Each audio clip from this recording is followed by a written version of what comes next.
வணக்கம். சிறப்பு நேர்காணலுக்கு வரவேற்கிறோம். நிகழ்ச்சியின் இன்றைய சிறப்பு விருந்தினர் திமுக மாநிலங்களவை உறுப்பினர் மூத்த வழக்கறிஞர் திரு வில்சன் அவர்கள். வணக்கம். வணக்கம் சார்.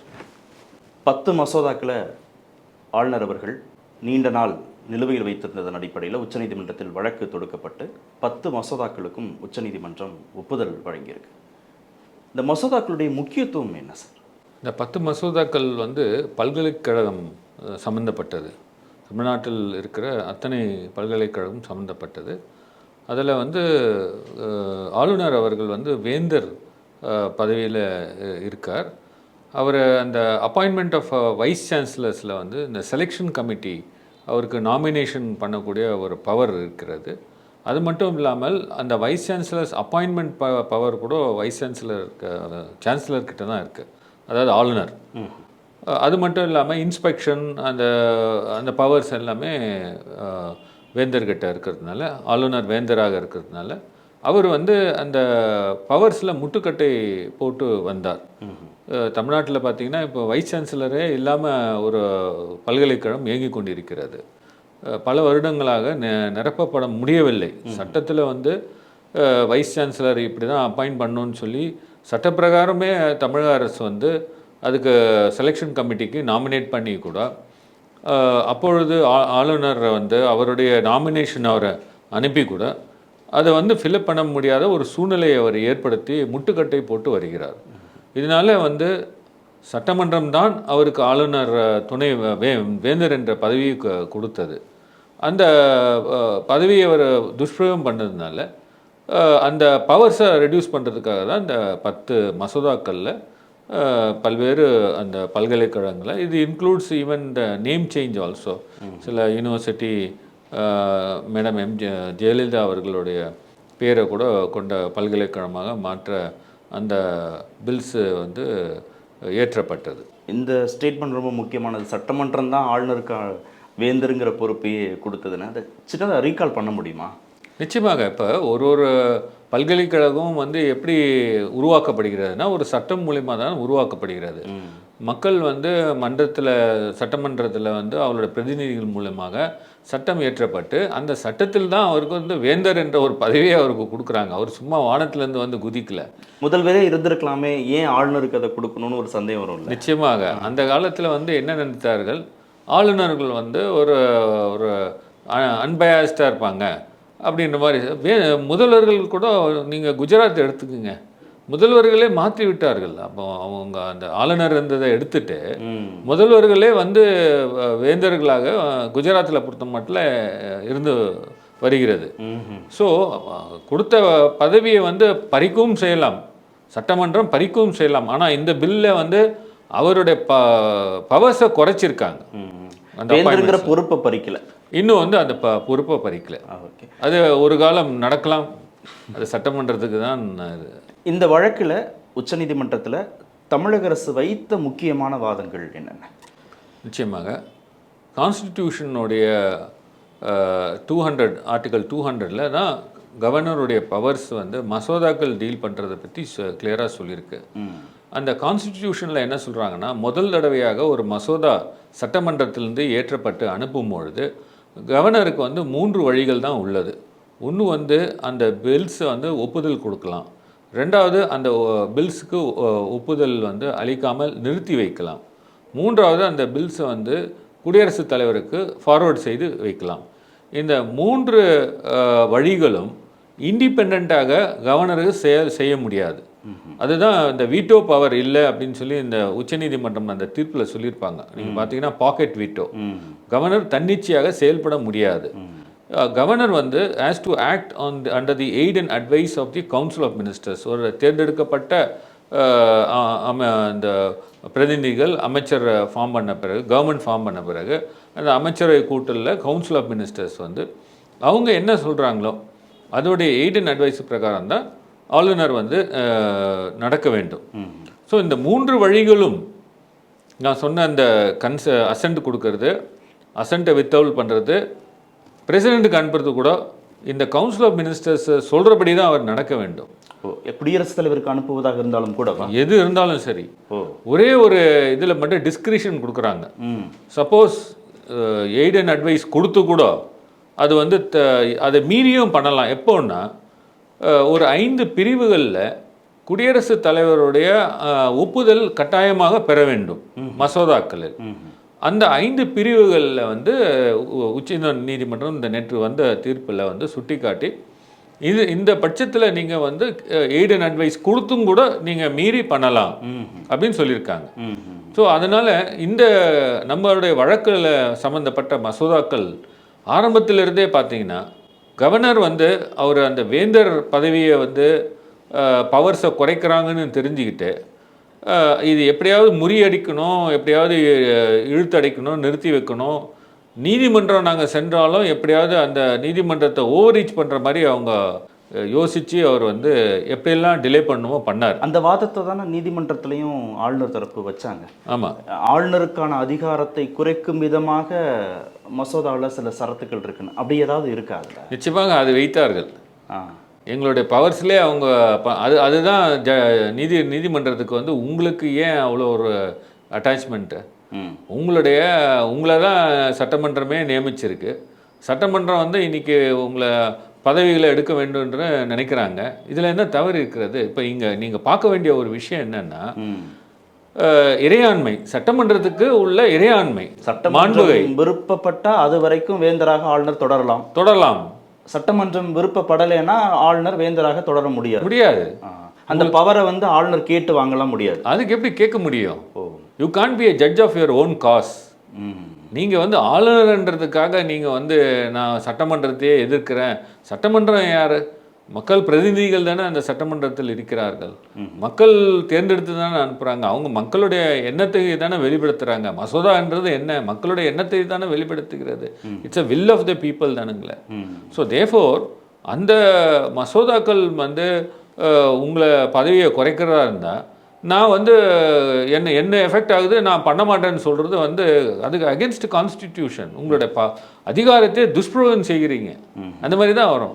இந்த வழக்கில் பொறுத்த மாட்டில் பார்த்தீங்கன்னா ஃபஸ்ட்டு தடவை என்ன பண்ணுறாரு கவர்னர் வந்து, நாங்கள் அந்த வழக்குகள் வந்து ஒரு நாள் பெண்டிங்காக இருக்குதுன்னு சொல்லி எங்களை முதலமைச்சர் அழைத்து ஆலோசனை செய்து வழக்கு தொடர வேண்டும் என்று சொல்கிறார். அப்பொழுது 10 பில் மட்டுக்காகவும் நாங்கள் அந்த வழக்கு தொடரலை. TNPSC Tamil Nadu public service commission அதில் வந்து சேர்மன் அப்பாயின்மெண்ட்டும் சரி, மெம்பர்ஸ் அப்பாயின்மெண்ட்டும் சரி, இவங்க வந்து அனுப்பின ஃபைலில் கையெழுத்தே போடலை. அது மட்டும் இல்லாமல் இந்த கைதிகள் அந்த தண்டனை குறைப்பு, ரெமிஷன் ஆஃப் சென்டென்ஸ் கேள்விப்பட்டிருப்பீங்க, அந்த தண்டனை குறைப்பு சம்மந்தமான ஃபைல் அனுப்புனா அந்த ஃபைல்லையும் கையெழுத்து போடலை. அடுத்தது 3 மினிஸ்டர்ஸ் அதிமுக பீரியடில் அவங்க மேலே கரப்ஷன் சார்ஜஸ் இருந்து சாங்ஷன் வாங்குவதற்காக அனுப்பி வைக்கப்பட்ட ஃபைல்லையும் கையெழுத்து போடலை. இன்றைய வரைக்கும் அவர் கையெழுத்தே போடலை அந்த ஃபைலில். ஸோ இந்த மாதிரி இருக்கும்பொழுது எந்த ஃபைல்லையும் கையெழுத்து போடுறது கிடையாது. எந்த ஒரு ஒரு கம்ப்ளீட்டாக ஒரு ஸ்டேல்மேட், ஒரு கிரைண்டிங் ஹால்ட்டை வந்து கொண்டு வரார். ஒரு எலெக்டட் ரெப்ரசன்டேட்டிவ்ஸை ஒரு கவர்மெண்ட் ஃபார்ம் பண்ணி ஒரு 5 வருடத்தில் வந்து மக்களுக்கு வந்து ஒரு நல்லது செய்வதற்காக ஒரு அரசாங்கம் தேர்ந்தெடுக்கப்பட்டு அந்த அரசாங்கம் வந்து இது போன்ற ஒரு பாப்புலரான பில்ஸை கொண்டு வர வச்ச ஒரு கவர்னர், அதுவும் நியமிக்கப்பட்ட ஒரு கவர்னர், இது போன்ற வந்து செய்வது வந்து கான்ஸ்டியூஷன் பர்மிட் பண்ணுமா? இதுதான் கொஸ்டின். இல்லை, ஒரு செக்ஸ் அண்ட் பேலன்சஸ் அரசாங்கத்துக்கு வேணும், அதனால தான் ஆளுநர் இப்படிலாம் செயல்படுகிறாருன்னு ஆளுநருக்கு ஆதரவு தெரிவிப்பவர்கள் விவாதங்களில் பேசுகிறாங்க. அதுதான் அந்த விவாதங்களில் பேசுகிறவங்க வந்து கான்ஸ்டிடியூஷனுடைய டிபேட்ஸை எடுத்து பார்க்கணும். கான்ஸ்டிடியூஷன் வந்து கவர்னருக்கு கொடுக்கப்பட்ட பவர்ஸை என்னன்னு பார்க்கணும். கான்ஸ்டிடியூஷன் இஸ் சுப்ரீம்ங்க. அதில் பார்த்தீங்கன்னா நீங்கள் கவர்னர் வந்து அந்த விவாதங்களில் இந்த கான்ஸ்டியூஷனல் டிபேட்ஸில் என்ன சொல்கிறாங்கன்னா, அவருக்கு வந்து ஏன் நியமிக்கப்பட்ட ஒரு ஆளுநராக வச்சுருக்காங்க, தேர்ந்தெடுக்கப்பட்ட கூட வேண்டாம், நியமனம் செய்யப்பட்டவர் ஆளுநர் போதும். ஏன்னா அவர் எப்பொழுதுமே வந்து aid and advice of the council of ministers பிரகாரம் தான் அவர் நடந்து கொள்ள வேண்டும் என்று தான் அவர்கள் எண்ணினார்கள். அப்படி தான் முடிவெடுத்து அந்த அதிகாரத்தை அளந்து கொடுத்தார்கள். இவங்க வந்து நினைக்கிற மாதிரி வானொலியிலே அதிகாரமே கிடையாது. இப்போ ஒரு அரசாங்கம் தப்பு பண்ணுதுன்னா அதை தட்டி கேட்க வேண்டியது நீதிமன்றம் தான், ஆளுநர் இல்லை. ஆளுநர் வந்து அவருக்கு வந்து ரெஸ்ட்ரிக்டட் பவர்ஸ் தான் இருக்குது. நீங்கள் வந்து ஒரு கவர்மெண்ட்டை டிஸ்மிஸ் பண்ணணும்னு வச்சிங்க, அப்போ நீங்கள் வந்து ரிப்போர்ட்ஸை கலெக்ட் பண்ணி நீங்கள் வந்து 356க்காக ஒரு நீங்கள் அனுப்பலாம் டு தி சென்ட்ரல் கவர்மெண்ட். இப்போ கூட எஸ்ஆர் பொம்மை கேஸ் வந்த பிறகு அதுக்கு முன்னாடி ஆளுநர்கள் அவங்க நினச்சபடி ரிப்போர்ட்டை கொடுத்துட்டு இஷ்டத்துக்கு டிஸ்மிஸல் வரைக்கும் போயிட்டு இருந்தது. இப்போ எஸ்ஆர் பொம்மை கேஸ் வந்த பிறகு அந்த மாதிரி டிஸ்மிஸலே அவாய்ட் ஆயிடுது. இப்போ அரசாங்கத்துடைய அன்றாட நிகழ்வுகளில் தன் விருப்பப்படி முடிவெடுக்க ஆளுநருக்கு அதிகாரம் இல்லை, நிச்சயமாக இல்லை. ஏன்னா தேர்ந்தெடுத்த அரசாங்கம் சொல்கிறபடி தான் அவர் வந்து கையெழுத்திட வேண்டும். அதுதான் வந்து நீதிமன்ற தீர்ப்புகள், அதுதான் அரசியலமைப்பு சட்டத்தில் உள்ளது. உச்சநீதிமன்ற தீர்ப்பில் ஆளுநர் ஒப்புதல் கொடுக்கலாம் அப்படின்னு உச்சநீதிமன்றம் சொல்லாமல் தன்னுடைய பிரத்யேக அதிகாரத்தை பயன்படுத்த வேண்டிய ஒரு சூழல் ஏன் வந்தது? நிச்சயமாக நீங்கள் அந்த வழக்கு வந்த பாதையை நீங்கள் பார்க்கணும். 3 வருட காலத்துக்கு பிறகு நாங்கள் நீதிமன்றத்துக்கு செல்கிறோம். அவங்க ஆளுநர் வந்து இந்த மாதிரி பில்ஸை அசென்ட் கொடுக்கல, ஃபைலில் கையெழுத்து போடலை, இந்த மாதிரிலாம் அப்பாயின்மெண்ட்ஸை இது பண்ணுறாரு, வைஸ் சான்சலர் பண்ணாமல் அப்பாயின்மெண்ட்ஸ் பண்ண முடியாமல் ஒரு சூழ்நிலை. நாங்கள் நீதிமன்றத்துக்கு சென்றோடனே நீதிமன்றம் நோட்டீஸ் உத்தரவு போடுறாங்க.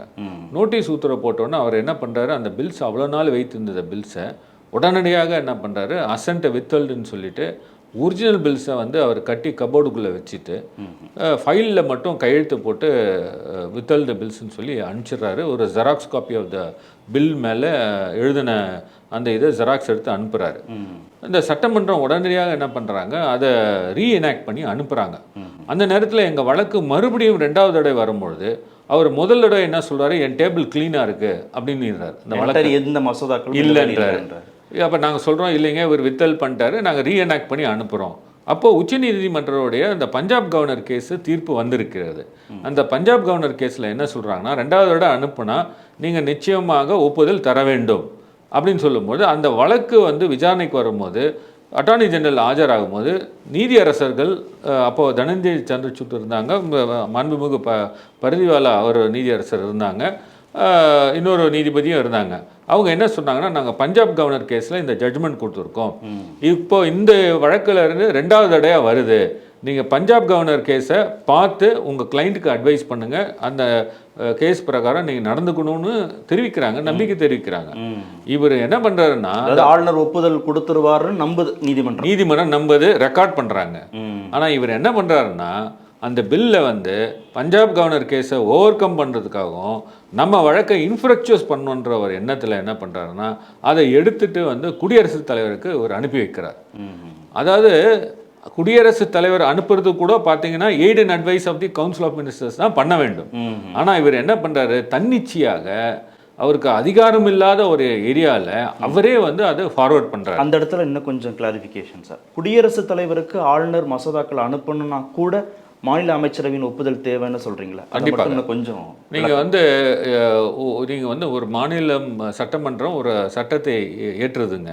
அந்த சட்டம் வந்து சப்போஸ் லிஸ்ட் 3 சப்ஜெக்ட்னு எடுத்துங்க, நீங்கள் ஜல்லிக்கட்டு சட்டமே எடுத்துக்கங்க. இப்போ அந்த ஏற்கனவே வந்து ப்ரிவென்ஷன் ஆஃப் குரூவல்டி டு அனிமல்ஸ்ன்னு சொல்லி ஒரு ஒன்றியத்தால் கொண்டு வந்து ஒரு சட்டம் இருக்கிறது. அது இந்தியா முழுக்க அந்த சட்டம் வந்து செல்லும்.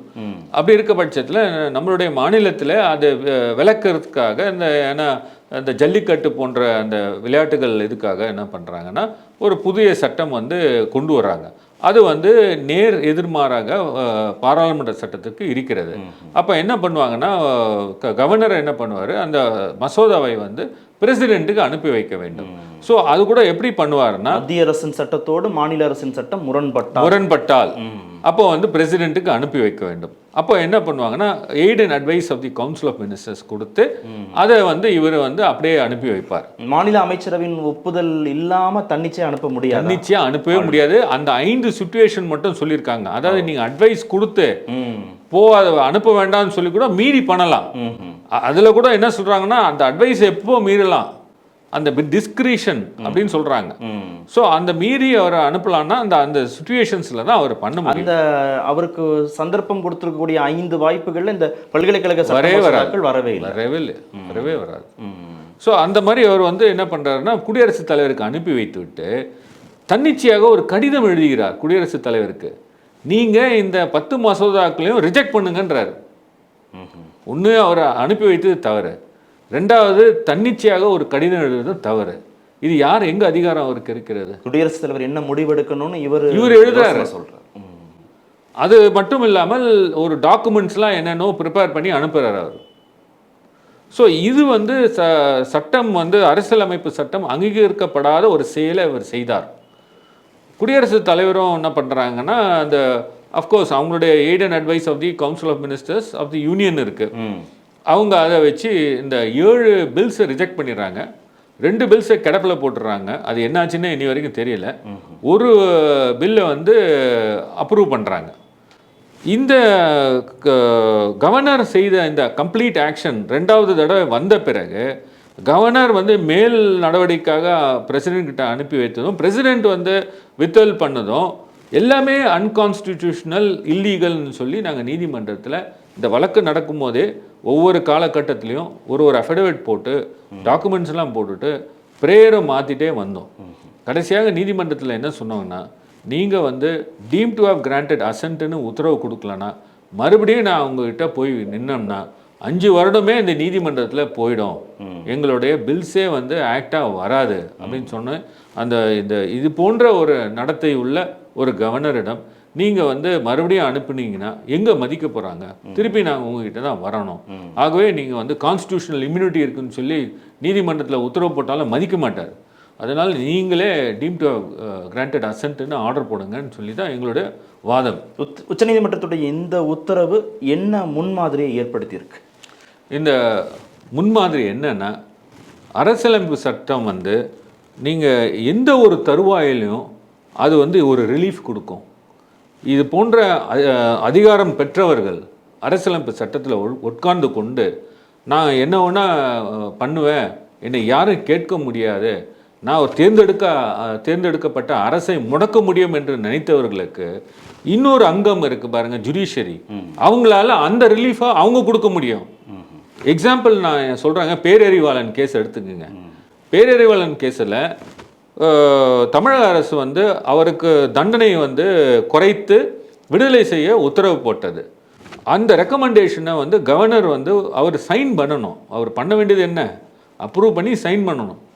அது பண்ணாமல் நீதிமன்றம் வரைக்கும் போய் யார் கையெழுத்து போடணுன்றது போய் செட்டில் ஆகி கவர்னர் தான் சொல்லணும்னு பண்ணலை. நீதிமன்றம் என்ன பண்ணுச்சு அந்த வழக்கில், பேரறிவாளன் கேஸில்? மறுபடியும் கவர்னர்கிட்ட அனுப்புனா அவர் செய்ய மாட்டார், நானே சிறைக்கதவை திறந்து விடுகிறேன் அப்படின்னு சொல்லி சிறைக்கதவை திறந்து அவரை பேரறிவாளனை அனுப்பி வைத்தார்கள். இதுதான் ஜுடிஷியலுடைய பவர். ஆர்டிகல் 142ல் கம்ப்ளீட் ஜஸ்டிஸ், ஒரு இஷ்யூவில் கம்ப்ளீட் ஜஸ்டிஸ் பார்ட்டிக்கு பண்ணணும்னா நீதிமன்றமே இது மாதிரி ஒரு உத்தரவு, அதாவது ஃபர்ஸ்ட் ஆஃப் இட்ஸ் கைண்ட் இந்தியாவிலே, இண்டிபெண்ட் இந்தியாவிலே அந்த அரசியலமைப்பு ஏற்றப்பட்ட பிறகு முதல் முறையாக பில்ஸில் உச்சநீதிமன்றம் தன்னுடைய சீல் ஆஃப் அப்ரூவல் கொடுத்தது இந்த 10 மசோதாக்கள் தான். ஆகவே தான் நான் சொன்னேன், இது வந்து மாநிலத்துடைய சுயாட்சி அது சம்பந்தமாக எங்களுடைய முதலமைச்சர் அவர்கள் வந்து இது தமிழக மக்களுக்கு மட்டும் இல்லாமல் இந்திய மக்களுக்கு பெற்று தந்திருக்கிறான்னு சொல்ல விரும்புகிறேன். மசோதாக்கள் மீது முடிவெடுக்கக்கூடிய காலக்கெடுவை உச்சநீதிமன்றம் நிர்ணயித்திருக்கிறது. குடியரசுத் தலைவருக்கு ஆளுநர் அனுப்புவதற்கான காலக்கெடுவை நிர்ணயித்திருக்கிறாங்கன்னா இனிமேல் எல்லா மசோதாக்களுக்கும் எல்லா மாநிலங்களுக்கும் இந்த உத்தரவு பொருந்துமா? நிச்சயமாக இது கான்ஸ்டிடியூஷனை இன்டர்பிரேட் பண்ணி ஜட்மெண்ட் சொல்லியிருக்காங்க.